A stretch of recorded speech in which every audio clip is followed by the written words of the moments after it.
Hello guys, welcome back to my another vlog. और आज मैंने सोची हूँ कि सबसे पहले मैं अपना जो पेंडिंग काम है ना वो पहले करूँगी। तो मेरा पेंडिंग जो काम है वो अब मैं अभी आप लोगों को दिखाती हूँ। कितने दिनों से ऐसे ही पड़ा है, कम से कम है ना 2-3 महीना से सोच रही हूँ करूँगी करूँगी, पर हुआ ही नहीं। और दुर्गा पूजा के टाइम में सिर्फ 2 ही कपड़े में सिलाई थी और बाकी सब पेंडिंग था। यानी कि आज मैं कपड़े सिलने वाली हूँ। जो जो मतलब मुझे कुछ कपड़े छोटे करने हैं, फिर कहीं कहीं पे धागे छूट गए, फिर है ना ये सब करना है। तो देखिए मैंने यहाँ पे रख दी हूँ, अभी आप लोगों को मैं दिखाती हूँ। ये देखिए, ये नाइटी कब से ऐसे ही पड़ा है, बहुत ज़्यादा लेंथ है इस नाइटी का। तो इसको मुझे आज ही कटिंग करना है। मैंने नाइटी का साइज़ भी लेकर आ गई हूँ। नीचे में दिख रहा है ना जो मैरून कलर का है वो। और यहाँ पे देखिए इतना सारा कुछ मुझे सिलाई करना है। और वहाँ पे देखिए, वहाँ पे रखा हुआ है बेटे का शर्ट। दुर्गा पूजा के टाइम में हम लोगों ने जितने कपड़े यूज़ किए थे ना, तो वो कपड़े अभी है ना मैं हाथ से धोने वाली हूँ। और हाथ में धोने वाला जो कपड़े है ना, वो हाथ में धोने वाले जो कपड़े हैं ना वो पेंडिंग रह जाते हैं। मशीन का तो मैं धो लेती हूँ, पर है ना हाथ का धोना ही नहीं होता है। तो मैं सोची आज घर का सारा काम करने से पहले ये वाला काम कर लूँगी। जो काम है ना बाद में करूँगी करते रहती हूँ ना, वो काम पहले करने की सोची हूँ।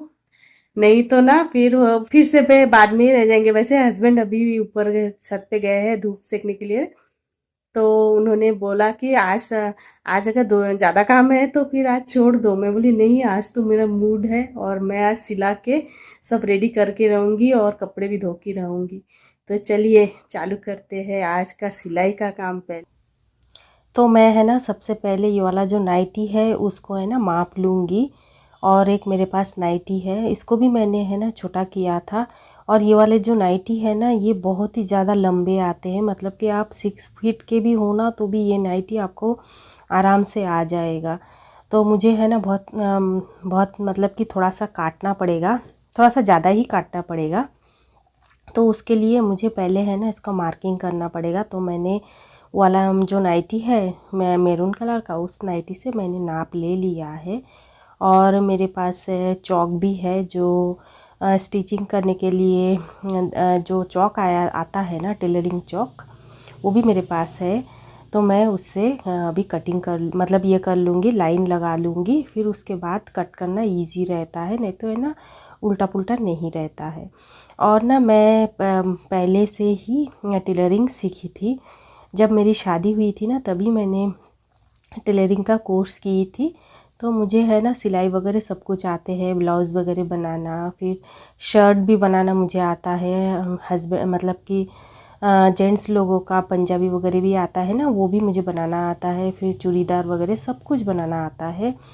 लेकिन मैं अभी है ना नहीं बनाती हूँ। उससे पहले मतलब मेरे बच्चे जब नहीं हुए थे ना तभी मैं सीखी थी, और तब मैं अपने खुद के लिए है ना कपड़े वगैरह सब कुछ सिलती थी।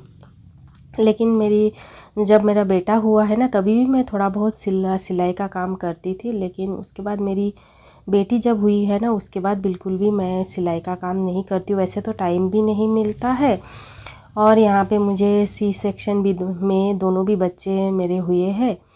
तो उसकी वजह से मैं सिलाई वगैरह नहीं करती हूँ। क्योंकि है ना वो जब आप बैठे बैठे बहुत ज़्यादा सिलाई करोगे ना तो जो जहाँ से मतलब हमारा सिलता है, मतलब पेट में जो सिलाई आता है ना उसमें मुझे दर्द होता है, तो उसके लिए मैंने छोड़ दिया है। बाकी करती हूँ थोड़ा बहुत घर के काम। तो ये वाला जो मुझे सिलाई का जो काम है बहुत दिनों से ऐसे ही पड़ा था।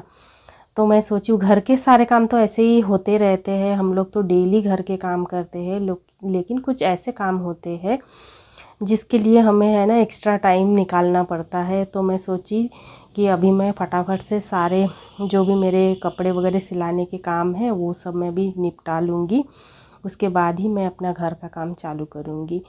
तो अभी है ना मैं ये बनियान का जो मेरा नाइटी है ना इसको डायरेक्ट आप सिलाई करने जाओगे ना तो ये इसमें सिलाई बिल्कुल भी नहीं आता है।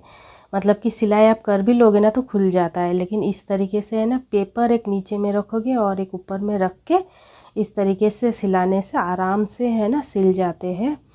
तो देखिए मैंने आप लोगों के साथ बात करते करते मैंने सारे कपड़ों को अच्छे से सिला ली थी। जो छोटे मोटे से मतलब सिलाई जो खुल गए थे ना, वो सब भी मैंने अच्छे से सिलाई कर ली हूँ, इतना सारा।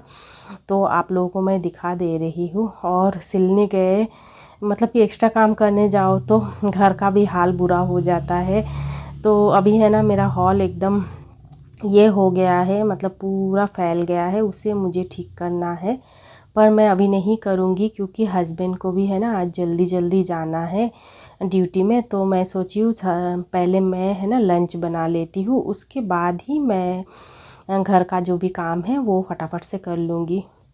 वैसे तो घर के काम को करने में ज़्यादा टाइम नहीं लगता है, सिर्फ 1 घंटे में भी सारे काम हो जाते हैं। तो चलिए आप लोगों के साथ मैं एक रेसिपी शेयर कर रही हूँ। और आप लोगों ने देखे ना मैंने कुछ काटी हूँ वाइट सा, ये है ना ये बनाना ट्री के अंदर का जो स्टेम होता है ना वो, तो ये वाला है ना हमारे यहाँ पे मिल जाता है। तो हस्बैंड उस दिन मार्केट गए थे तो लेकर आए हैं, तो फिर मैं उसको आज है ना फ्राई करने वाली हूँ। सोची हूँ आप लोगों के साथ इसकी रेसिपी भी शेयर कर देती हूँ। और वैसे तो ये रेसिपी बहुत ही ज़्यादा सिंपल है, एक बच्चा भी बना सकता है, कुछ भी नहीं है। सिर्फ तेल लेना है, तेल जैसे ही गर्म हो जाए उसमें सरसों का तड़का डालना है, और जो स्टेम हमने कट करके रखा है उसको इसके अंदर डाल के हल्दी नमक और मिर्ची डाल के इसको ढक ढक के पकाना है। मतलब कि ये जो स्टेम है अच्छे से पक जाए, बस इतना ही। फिर इसको अच्छे से है ना फ्राई कर लेना है, और लो फ्लेम में इसको फ्राई करें तो ज़्यादा टेस्टी बनता है। तो मैं अभी फ्राई करते करते है ना घर के काम भी करूँगी, फ्राई भी करूँगी। और यहाँ पे मैं करेला भी कट कर ले रही हूँ, करेला भी मैं फ्राई करूँगी। तो बनियन ये बनाना का जो स्टेम है उसको भी मैं फ्राई कर लूँगी, और करेले को भी फ्राई कर लूँगी, और दाल बनाऊँगी तो मेरा लंच बन के तैयार हो जाएगा। तो ये जो करेला है ना ये बहुत ही ज़्यादा पुराना है, और देखिए मतलब कि 15 दिन कम से कम करेले ला के हो गए हैं फ्रिज में रखे रखे। तो है ना पहले मैं करेले को कवर के अंदर रखती थी ना, तो वो 1 हफ्ते में ही सड़ जाते थे। तो फिर मैंने एक दिमाग लगाया, मैं चलो ये करते हैं। करेले को है ना मैंने खुले ही एक बास्केट के अंदर रख दी थी। तो है ना करेला बिल्कुल भी ख़राब नहीं हुआ है। करेला भले ही हल्का सा सूख गया है, लेकिन करेला बिल्कुल भी सड़ा नहीं है। तो ये एक ट्रिक्स है, आप भी अपना सकते हो। मुझे मुझे मतलब कि मैंने अपने दिमाग से ये चीज़ का मैं ये की हूँ, तो फिर सच में ये वाला ट्रिक काम किया है। अभी है ना मेरे करेले कभी भी सड़ेंगे नहीं। तो है ना मैंने उसको फ्राई करने के लिए रख दिया है। और यहाँ पे मेरे पैदान मैंने कल धोए थे, तो पैदान है ना सूख गए हैं, तो सोची चलो इसको उनके जगह पे रख देते हैं। और बाहर ही मैंने सुखाई थी क्योंकि पैदान थोड़ा सा मोटा है ना, तो फिर सूखने में प्रॉब्लम होगा। और 2 दिन से बारिश भी नहीं हो रहा है ना, तो अच्छे से पैदान सूख गए हैं। तो अभी मैं है ना साथ के साथ ही पैदानों को उनके जगह में रख दूँगी। तो है ना इस तरीके से अगर साथ के साथ कोई भी काम हो ना आप तभी कर लो, तो फिर है ना फिर पेंडिंग नहीं रहता है काम। तो इसीलिए ही मैंने साथ के साथ मैंने कर लिया है। और यहाँ पे देखिए खाना भी बना रही हूँ, मतलब कि मल्टीटास्किंग, एक साथ सभी काम कर लो और खाना भी बना लो तो हो जाएंगे। तो थोड़े टाइम में है ना पूरे घर के सारे काम निपट जाएंगे, खाना भी बन जाएगा। 1 डेढ़ घंटे में मेरा सारा काम हो जाएगा।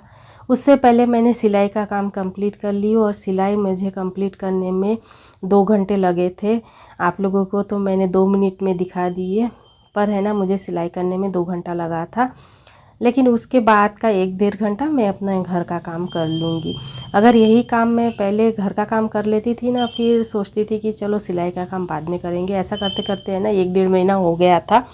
तो देखिए आज मैंने इस तरीके से अपना थोड़ा सा रूटीन बदली हूँ, तो मेरे पेंडिंग काम कंप्लीट हो गए हैं।